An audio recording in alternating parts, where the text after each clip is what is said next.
Bismillahirrahmanirrahim. Alhamdulillahi rabbil alamin. Sallallahu ala nabiyyina Muhammadin nabiyil ummi wa ala alihi wa sahabatihi wa sallama tasliman katsira.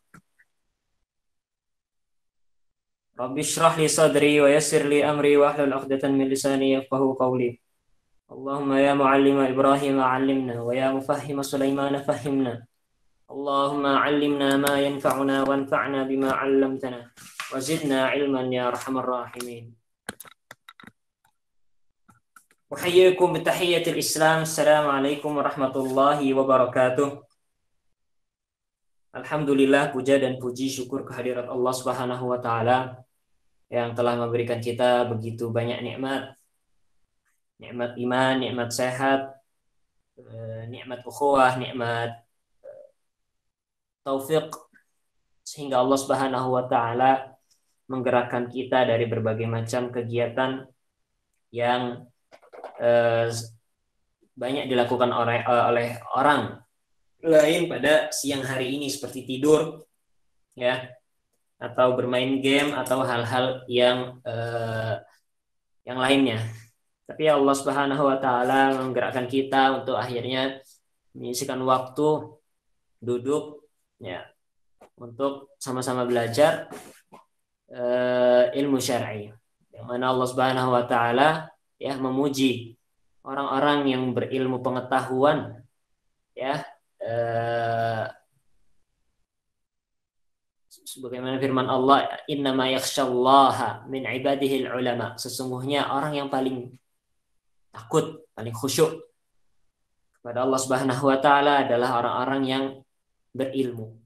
Orang yang berilmu. Semoga Allah Subhanahu wa taala mewariskan kepada kita kekhusyuan dari bertambahnya ilmu kita. Pada kesempatan siang kali ini kita akan belajar tentang Al-Qur'an. Tentang Al-Qur'an, tentang sejarahnya, tentang bagaimana dahulu di zaman Nabi Muhammad SAW sikap-sikap mereka, para sahabat, dan juga tentang bagaimana adab kita terhadapnya. Yang jadi pembahasan pertama gitu ya adalah pembahasan mengenai sejarah diturunkannya Al-Qur'an. Sejarah diturunkannya Al-Qur'an. Sejarah diturunkannya Al-Qur'an tidak mungkin diketahui dengan cara lain selain menggunakan wahyu. Tidak mungkin kita mengetahui bagaimana turunnya Al-Qur'an melainkan hanya dengan jalan wahyu, atau kapan, lebih tepatnya juga tidak mungkin diketahui melainkan dengan jalan wahyu. Karenanya kita harus kembali kepada Al-Qur'an dan As-Sunnah untuk bisa mengetahui bagaimana nuzulnya Al-Qur'an tersebut. Tanazzul Al-Qur'an. Jadi istilahnya kalau kita mengenalnya dengan istilah nuzulul Quran, atau juga dengan istilah tanazzulul Quran. Namun sebelum ke sana ya, perlulah bagi kita untuk mengetahui terlebih dahulu sebenarnya apa definisi Al-Quran di sini. Ya, apa definisi Al-Quran? Al-Quran oleh para ulama didefinisikan dengan definisi yang beragam. Dengan definisi yang beragam. Tujuan utamanya adalah dari definisi tersebut intinya adalah untuk bagaimana membedakan antara Al-Quran dengan kitab-kitab lainnya ya, dengan buku-buku biasa karangan manusia. Ya, karenanya disebutlah Al-Quran yang pertama adalah kalamullah. Kemudian dipisahkan pula bahwa Al-Quran itu bukanlah kitab-kitab yang turun kepada nabi-nabi sebelumnya, kepada Nabi Isa, kepada Nabi Musa, Nabi Ibrahim, ya, karena mereka karena itu juga kalamullah juga, tapi bukan Al-Qur'an, maka disebutlah kalamullah al-munazzal ala nabiyhi Muhammadin sallallahu alaihi wasallam, yang diturunkan kepada Nabi Muhammad sallallahu alaihi wasallam.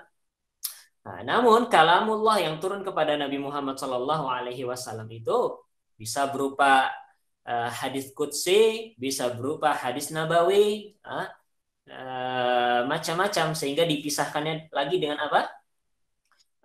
Al-muta'abbad bitilawatihi, yaitu yang beribadah membacanya. Al-muta'abbad bitilawatihi, yang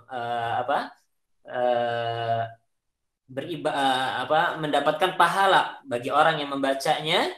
Kemudian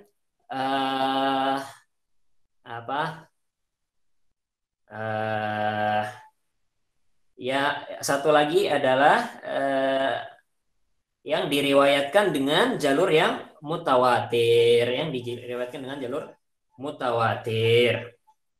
Nah, kemudian ada juga hadis Nabi Shallallahu Alaihi Wasallam yang sampai kepada kita itu yang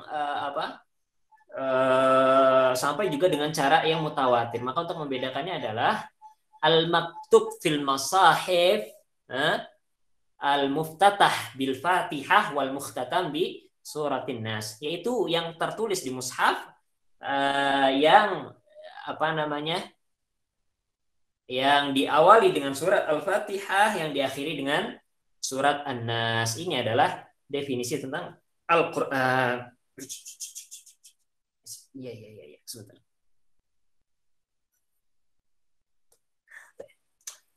Itu adalah definisi Al-Qur'an. Tentang bagaimana turunnya, maka di dalam Al-Qur'an disebutkan, Allahu Akbar. Afwan. Sebentar ya. Yuk.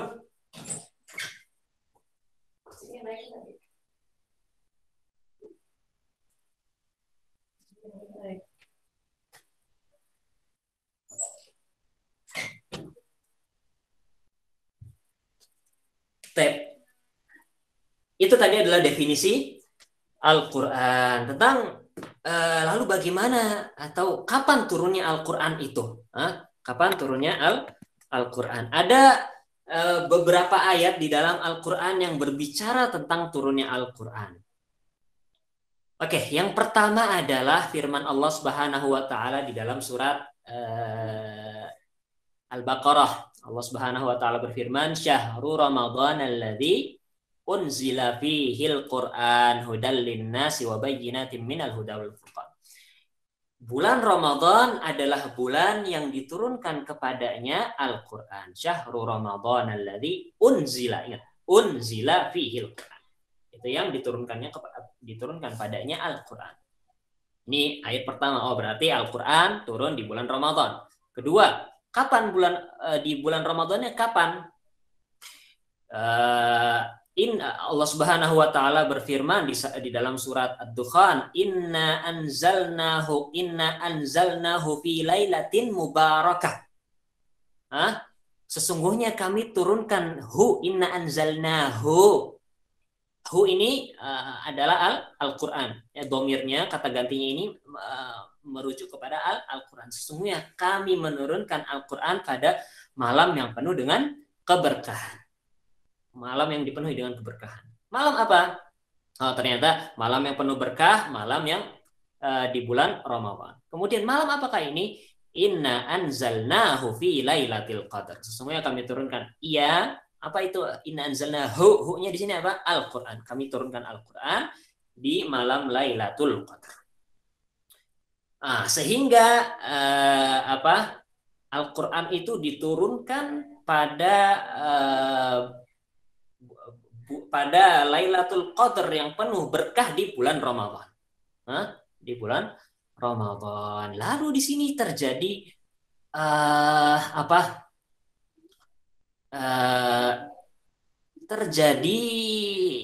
nampaknya zahirnya itu seperti terjadi kontradiksi. Bagaimana Al-Qur'an itu Allah Subhanahu wa taala turunkan di malam Lailatul Qadar.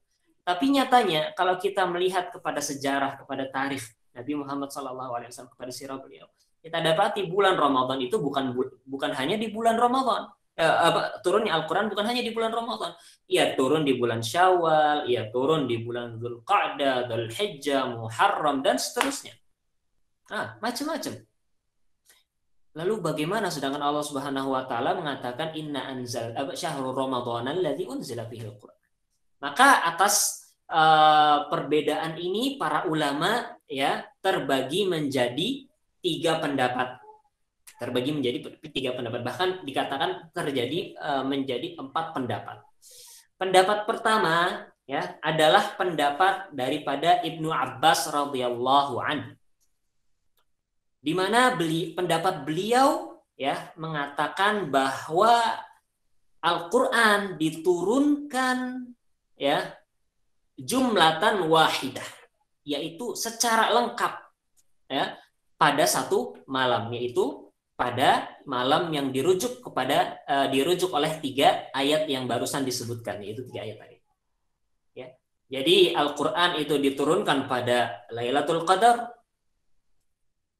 dari Lauhil Mahfuz menuju ke Baitul Izzah, ke langit ke langit dunia.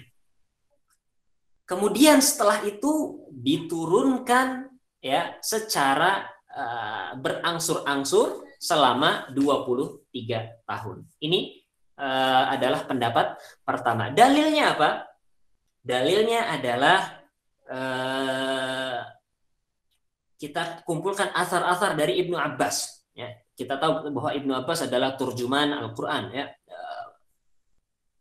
Beliau sebagaimana diriwayatkan oleh Imam Al-Hakim, begitu juga dengan Imam Al-Baihaqi, begitu juga dengan Imam An-Nasai, bahwasanya Ibnu Abbas berkata, "Unzilal Qur'anu jumlatan wahidatan ila sama'id dunya lailatal qadar, thumma unzila ba'da dzalika 20 sanah." Al-Qur'an diturunkan secara lengkap ya, sekali dalam satu kali penurunan ke langit dunia pada malam Lailatul Qadar. Kemudian diturunkan setelah itu selama 20 tahun. Ini riwayat pertama. Riwayat kedua dari Ibnu Abbas juga diriwayatkan oleh Imam Hakim. Fusilal Qur'anu minadz-dzikri, yaitu dipisahkan Al-Qur'an dari az-dzikr. Az-dzikr di sini adalah Lauhil Mahfuz. Fawudi'a fi Baitil Izzah, maka diletakkan di Baitul Izzah. Baitul Izzah itu adalah langit dunia. Minas sama'id dunya. Faja'ala Jibrilu yanzil bihi 'ala Nabi sallallahu alaihi wasallam. Kemudian setelah diletakkan di Baitul Izzah di langit dunia itu, Jibril turun ya kepada Nabi Muhammad sallallahu alaihi wasallam. Riwayat ketiga adalah riwayat dari Hakim dan juga riwayat dari Al-Baihaqi. Unzilal Qur'anu jumlatan wahidatan ila sama'id dunya wa kana bimawaqi'in nujum. Wa kana Allahu yunazziluhu ala rasulihi ba'dahu fi ithri ba'd. Dahulu Al-Qur'an diturunkan ke langit dunia itu jumlatan wahidah, secara lengkap sekali saja. Kemudian diletakkan ketika di langit dunia itu diletakkan di tempat yang namanya mawaqi' an-nujum. Mawaqi' jamak dari mauqi'. Mawaqi' jamak dari mauqi', nujum jamak dari najm, sehingga artinya adalah tempat-tempat bintang. Di mana tempatnya wallahu a'lam. Ya, ini adalah ilmu ghaib. Ini di dalam Al-Qur'an ya, mawaqi' nujum itu memiliki adalah suatu tempat yang sangat agung. Makanya Allah Subhanahu wa taala berfirman di dalam surat Al-Waqi'ah, "Fala uqsimu bimawaqi'in nujum wa innahu laqasamun law ta'lamuna 'azim." Dan aku bersumpah bimawaqi'in nujum, dengan mawaqi', dengan tempat-tempat bintang tadi, bimawaqi'in nujum. Ya, dan kalau kalian tahu sesungguhnya itu adalah sumpah yang sangat azim, yang sangat besar, yang sangat agung. Nah, di tempat-tempat itulah Al-Qur'an ya dipisah-pisah. Kemudian dari tempat yang sudah terpisah-pisah itu ya turun sesuai dengan turun berangsur-angsur ya kepada Nabi Muhammad SAW selama 23 tahun. Wa kana Allahu yunazziluhu ala Rasulillah sallallahu alaihi wasallam ba'dahu fi ithribat. Maka Allah Subhanahu wa taala menurunkannya dari mawaqi' nujum itu yang sudah dipisah-pisah itu, ya, jadi dari Lauhil Mahfuz turun secara lengkap, kemudian sampai di kemudian sampai di mawaqi' nujum secara terpisah-pisah. Kemudian dari situ turun kepada Nabi Muhammad sallallahu alaihi wasallam secara berangsur-angsur selama 23 tahun. Kemudian di dalam riwayat Tabrani, unzilal Qur'anu fi lailatul qadri fi syahri Ramadan. Al-Qur'an diturunkan pada malam Lailatul Qadar di bulan Ramadan. Ila sama'id dunya jumlatan wahidah summa unzila munajjaman. Kemudian dari langit dunia itu diturunkan kepada Nabi Muhammad SAW, diturunkan munajjaman, ya, secara munajjam. Najm itu dari kata-kata najm tadi, ya, sesuai dengan bintang-bintang itu, bintang-bintang itu tadi munajjam, ya, sesuai dengan bintang-bintang tadi. Karena tadi Al-Qur'an diletakkan di mawaqi' an-nujum, sehingga diturunkan munajjaman sesuai dengan apa? Bintang-bintangnya. Baik, ini adalah pendapat pertama. Jadi pendapat pertama diturunkan lengkap pada malam Lailatul Qadar, setelah itu diturunkan kepada Nabi Muhammad SAW secara berangsur-angsur selama 23 tahun. Pendapat kedua adalah pendapat Asy-Sya'bi. Ya, pendapat kedua adalah pendapat Asy-Sya'bi. Apa pendapat beliau? Beliau mengatakan bahwa ayat yang tadi, ya, 3 ayat yang tadi, inna anzalnahu fi lailatin mubarakah, inna anzalnahu fi lailatil qadar syahrul ramadan alladzi unzila. Ayat ini menunjukkan kepada awal diturunkannya Al-Qur'an kepada Nabi Muhammad SAW. Sehingga menurut Asy-Sya'bi, Al-Qur'an itu, ya, diturunkan munajjaman, ya, diturunkan pada malam Lailatul Qadar itulah, ya, itulah dimulainya Al-Qur'an itu diturunkan kepada Nabi Muhammad SAW, dan tidaklah Al-Quran itu diturunkan kepada Nabi Muhammad SAW langsung, secara lengkap. Dalilnya apa? Dalilnya adalah firman Allah Subhanahu wa taala di dalam surat Al-Isra. Wa Qur'anan faraqnahu litaqra'ahu 'alan nasi 'ala mukthin wa nazzalnahu tanzila. Dan Al-Qur'an, ya, kami pisah-pisah, kami angsur-angsurkan ia. Kenapa? Litaqra'ahu 'alan nas, supaya engkau wahai Muhammad membacanya kepada manusia ala mukthin, dengan cara perlahan. Wa nazzalnahu tanzila, dan kami benar-benar menurunkannya secara berangsur-angsur. Ini adalah dalil pertama. Ya, dalil pertama berarti apa? Al-Qur'an itu diturunkan kepada Nabi Muhammad SAW itu tidak secara langsung, secara jumlatan wahidah, tapi secara berangsur. Kemudian apa? Dalil kedua adalah wa qala alladzina kafaru laula unzila alaihil qur'anu jumlatan wahidah. Kenapa? Dan orang-orang kafir, orang-orang kafir di sini adalah orang-orang ahli kitab. Apa kata mereka? Orang-orang ahli kitab, orang-orang kafir ini berkata, kenapa Muhammad tidak diturunkan kepadanya Al-Quran jumlatan wahidah, secara langsung? Karena karena kitab-kitab sebelum Al-Quran diturunkan oleh Allah Subhanahu wa taala secara langsung, secara lengkap. Ya, sebagaimana kita tahu ada yang namanya lauh Nabi Musa. Fa'alqal alwah, ya, maka Nabi Musa itu memecahkan alwah tersebut karena kemarahannya terhadap Bani Israel yang didapati sedang menyembah lembu, lembu yang dibuat oleh Samiri. Dan suhuf yang diturunkan kepada para nabi, ya, Injil, Taurat, Zabur itu diturunkan secara lengkap langsung, ya, duf'atan wahidah, jumlatan wahidah. Tapi Nabi Muhammad SAW enggak, ya, munajjaman, ya, mufarraqan, secara berangsur-angsur, sehingga orang-orang kafir itu mengingkari hal tersebut. Tapi apa? Allah Subhanahu wa taala berfirman, kadzalika linusabbita bihi fuadak. Itulah, demikianlah kami hendak, ya, menguatkan hatimu wahai Muhammad, ya.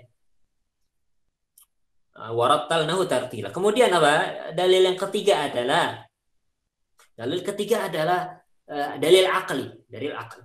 Ada, seandainya Al-Qur'an itu, ya, tidak diturunkan, yang maksudnya dalilnya Al-Qur'an yang diturunkan kepada Nabi Muhammad Sallallahu Alaihi Wasallam, artinya dari Jibril langsung kepada Nabi Muhammad Sallallahu Alaihi Wasallam, yaitu malam terjadinya turunnya surat Al-Alaq, ya, Iqra. Seandainya hal itu bukanlah pada malam Lailatul Qadar, ya, maka berkuranglah ya keutamaan malam tersebut.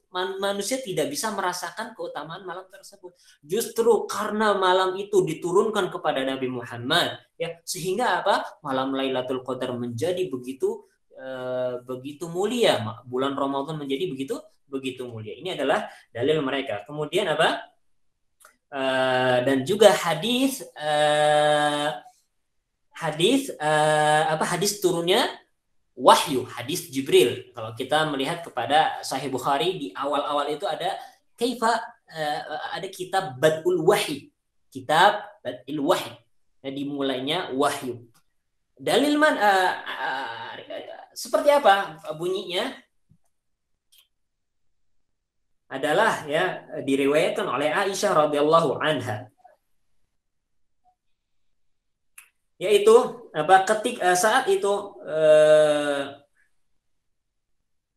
ketika Nabi Muhammad Shallallahu Alaihi Wasallam mencintai untuk bertahannuts, ya, Allah Subhanahu Wa Taala membuatnya menjadi cinta kepada menyendiri di Gua Hira. Pada saat itu datanglah malaikat Jibril.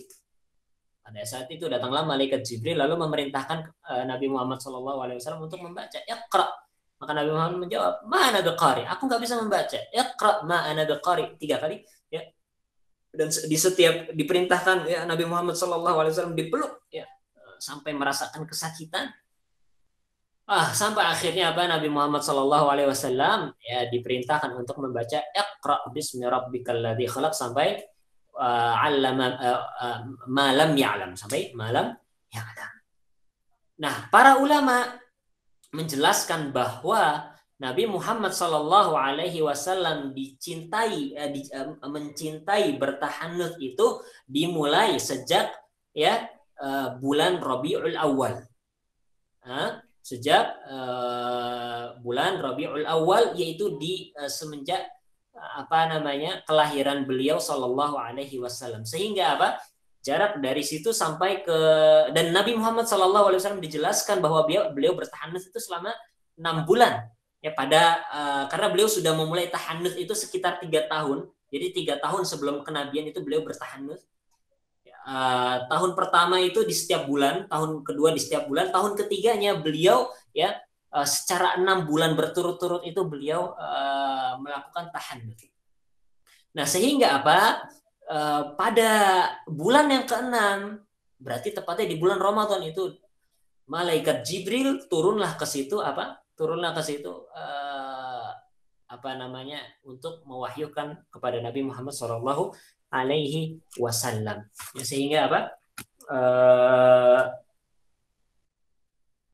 dari sini, ya, dari dalil-dalil ini semua menunjukkan bahwa Nabi Muhammad Shallallahu Alaihi Wasallam ketika terjadi di Gua Hira itu, ya, itu menunjukkan bahwa itulah yang dimaksud dengan ayat-ayat yang disebutkan tadi, itu bahwa Al-Quran diturunkan langsung kepada Nabi Muhammad Shallallahu Alaihi Wasallam. Ini adalah pendapat kedua, pendapatnya Asy-Sya'bi. Kemudian pendapat ketiga yaitu ijtihad dari sebagian ahli tafsir. Ijtihad ini tidak berdasarkan nas, akan tetapi ya merupakan hasil pemikiran para ulama berdasarkan dari ayat-ayat yang tadi. Apa yang dikatakan oleh para ulama ini sebagai ini? Nazalal Quran fi 23 lailatul qadar. Jadi Al-Quran itu turun selama 23 tahun di setiap malam Lailatul Qadar. Jadi setiap malam Lailatul Qadar selama 23 tahun itu Al-Quran turun, ya. Al-Quran turun. Nah, Al-Quran ini dari langit dunia, dari Lauhil Mahfuz ke langit dunia itu setiap malam Lailatul Qadar. Dan setiap malam dan ayat yang turun ini ke langit dunia ini untuk apa kemudian diturunkan Nabi Muhammad SAW secara berangsur-angsur ya selama untuk rentang waktu 1 tahun lamanya, untuk rentang waktu 1 tahun lamanya ya. Jadi pendapat yang ketiga ini apa? Al-Quran itu turun setiap malam Lailatul Qadar ya. Kemudian dari turun itu diturunkan lagi berangsur-angsur kepada Nabi Muhammad SAW selama 1 tahun ke depan. Ini pendapat ketiga. Adapun pendapat keempat, ada yang mengatakan bahwa Al-Quran itu mengalami penurunan, mengalami nuzul itu 2 kali. Yang pertama adalah dari Allah Subhanahu wa Ta'ala kepada Lauhil Mahfuz, dan ini secara jumlatan wahidah, secara langsung gitu ya, satu kali penurunan. Kemudian dari Lauhil Mahfuz ke Baitul Izzah 1 kali lagi, dan ini juga secara lengkap. Kemudian dari Baitul Izzah kepada Nabi Muhammad SAW secara berangsur-angsur selama 23 tahun lamanya. Ini adalah pendapat yang ketiga. Wallahu a'lam ya.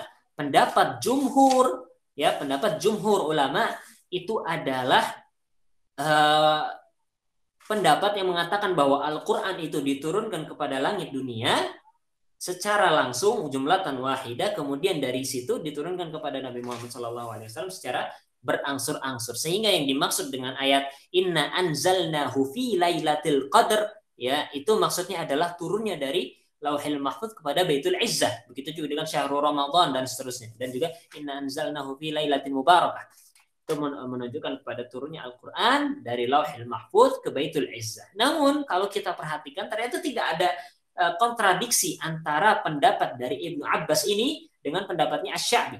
Bisa jadi pada malam Lailatul Qadar Allah turunkan dari Lauhil Mahfuz kepada Baitul Izzah, pada malam itu juga lah diturunkan dari Baitul Izzah kepada Nabi Muhammad SAW untuk yang pertama kalinya. Kemudian diikuti setelah itu dengan turun yang berangsur-angsur selama 23 tahun. Wallahu a'lam.